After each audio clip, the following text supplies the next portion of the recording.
foi apenas Luiz Inácio Lula da Silva que esteve preso. O PT tem em seus quadros líderes que também estiveram atrás das grades. E a TV JCO relembra quem foram os protagonistas dos piores escândalos de corrupção do mundo. O pior é constatar que essa quadrilha está fazendo de tudo para voltar ao poder. Entre os maiores líderes do PT que foram presos, podemos destacar Lula, que ocupou o cargo máximo do Executivo brasileiro, José Dirceu, ex-deputado federal e ex-ministro-chefe da Casa Civil, João Cunha, ex-deputado federal e ex-presidente da Câmara dos Deputados, José Genuíno, ex-deputado federal e ex-presidente do PT, Antônio Palocci, ex-deputado federal e ex-ministro da Fazenda, Paulo Ferreira, ex-tesoureiro do PT, Cândido Vacarezza, ex-líder do PT na Câmara, João Vacari Neto, ex-tesoureiro do PT, e Delúbio Soares, ex-tesoureiro do PT e da CUT. No caso dos dois últimos, Vacari e Delúbio, vale ressaltar que no início deste mês, o jornalista do Globo Lauro Jardim afirmou que ambos já estão atuando na pré-campanha de Lula.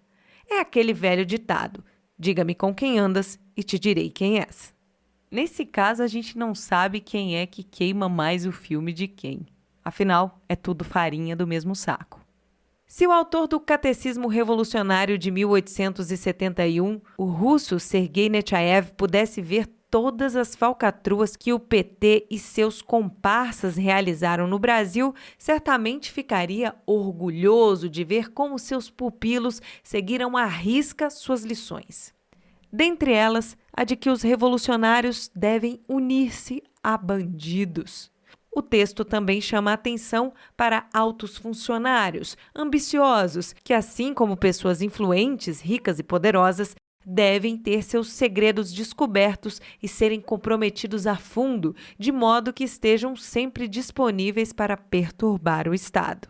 Enquanto alguns torcem o nariz para integrantes do governo Bolsonaro, por simplesmente birra, muitos desses fingem não saber que funcionários dos governos petistas foram presos, como, por exemplo, o ex-diretor de serviços da Petrobras, Renato Duque, Aldemir Bendini, que durante os governos petistas foi presidente do Banco do Brasil e da Petrobras, Wagner Pinheiro, ex-presidente da Petros e também ex-presidente dos Correios, Winter Andrade Coelho, ex-presidente da Eletronorte, Almirante Otton Silva, ex-presidente da Eletronuclear, José Francisco das Neves, ex-presidente da estatal Valec, Fábio Cleto, ex-presidente da Caixa Econômica Federal, Guilherme Lacerda, ex-presidente do BNDES. Todos esses fizeram parte dos governos petistas e foram presos por envolvimento em maracutaias realizadas enquanto exerciam seus cargos. O que o livro de Nechayev não diz é que a verdade sempre aparece. E nessas horas em que os criminosos são expostos, os escândalos inevitavelmente acontecem. Durante os governos lulopetistas, podemos destacar o Mensalão em 2005, esquema denunciado pelo então deputado Roberto Jefferson. O Mensalão consistia na compra de votos de deputados pelo governo Lula. O dinheiro utilizado era do povo brasileiro e desviado com a ajuda do ex-tesoureiro do PT, Delúbio Soares, e do operador do esquema, Marcos Valério. Em 2006, houve a renúncia do ministro da Fazenda, Antônio Palocci, que pediu para sair após denúncias de que ele teria cobrado mesadas de até R$50 mil de empresas que prestavam serviços à Prefeitura de Ribeirão Preto para os cofres do PT. As cobranças teriam ocorrido quando Palocci era prefeito do município. Em 2011, no primeiro mandato de Dilma, perderam o cargo, segundo a Gazeta do Povo, sob suspeita de malfeitos, Antônio Palocci, que voltou ao governo, desta vez na função de ministro da Casa Civil, Wagner Rossi, Agricultura, Orlando Silva, Esporte, Pedro Novaes, Turismo e Mário Negromonte, Cidades. Em 2012, 8 anos depois do escândalo do Mensalão, José Dirceu, José Genuíno e Delúbio Soares foram condenados por corrupção ativa e formação de quadrilha. Na Lava Jato, o PT esteve no topo da lista, junto com PP e MDB. O ex-líder do governo, senador Delcídio do Amaral, foi preso em flagrante ao tentar comprar o silêncio do delator Nestor Cerveró.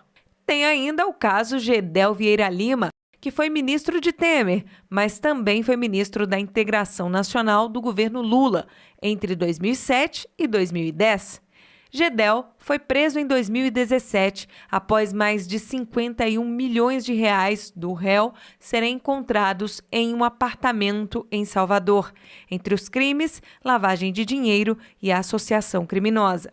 E como o dia a dia do brasileiro parece estar acontecendo em uma distopia de George Orwell, enquanto produzíamos esta matéria, o ministro da mais alta corte do país, Edson Fachin, autorizou a liberdade condicional do ex-ministro de Lula, Gedel Vieira Lima. O motivo seria uma dedução da pena por aprovação no Enem. Com a decisão de Edson Fachin, o MDBista poderá trabalhar e voltar para casa. É fato que, por meio de manobras, muitos criminosos se livraram de condenações judiciais.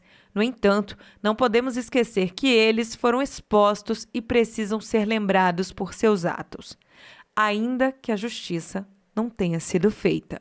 Mais de 150 anos após sua edição, o Catecismo Revolucionário parece mesmo ser um manual de instrução para aqueles que só enxergam a destruição e, para isso, trabalham dia e noite, corrompendo, roubando, atrapalhando, mentindo e causando caos. Portanto, brasileiros, estejam atentos, porque em ano de eleição, muitos lobos se vestem em pele de cordeiro para enganar você. Com informações direto de Brasília, Andréia Luiza Matias para a TV JCO.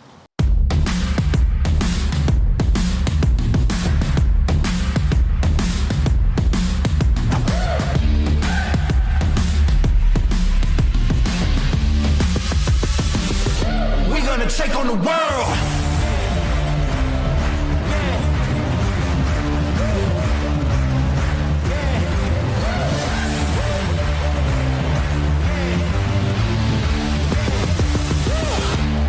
Take on the world.